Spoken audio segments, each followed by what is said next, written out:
কাজে এলো না আরজিকর ফ্যাক্টর। বাংলার 6টি বিধানসভা কেন্দ্রের উপনির্বাচনে 6টি আসনে জয়ী হলো তৃণমূল কংগ্রেস। এই প্রথমবার বিজেপির হাতে থাকা মাদারিহাট তৃণমূলের দখলে চলে গেল। ইতিহাস গড়ে প্রথমবারের জন্য আলিপুরদুয়ারের মাদারিহাট বিধানসভা আসনে ফুটল জোড়া ফুল।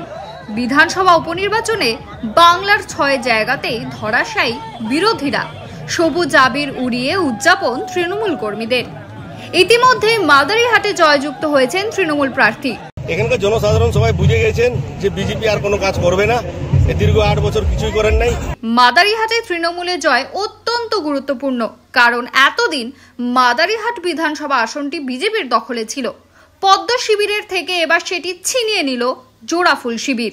জানা গিয়েছে প্রায় 30,000 ভোটে জয়ী হয়েছেন জয়প্রকাশ। বিজেপির প্রার্থী অনেকটাই পিছিয়ে। 100% অক্সিজেন পেয়েছি।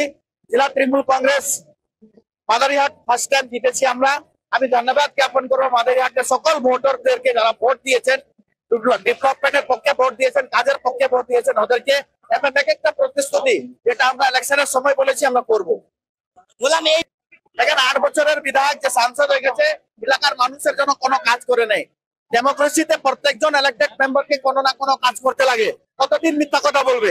মানুষ বুঝে গেছে বিজেপি কে ভোট দেয় না, তৃণমূল কংগ্রেসকে ভোট দিয়েছে।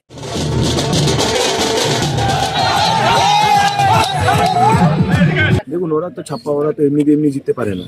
ছাপ্পাই তাদের ভরসা, তারা ছাপ্পা মারছে। কিন্তু আমাদের পূর্ণ বিশ্বাস আছে মাদারিহাটের জনগণ আমাদেরকেই বেছে নেবে। কারণ সত্যের রাস্তা সবসময় কঠিন হয়, আমরা কঠিন রাস্তায় হাঁটতেছি। কারণ এদের দুর্নীতি, ধর্ষণ যেভাবে চলছে সারা পশ্চিমবঙ্গের মধ্যে, সেটা মাদারিহাটের মানুষ কোনোদিনও মেনে নেবে।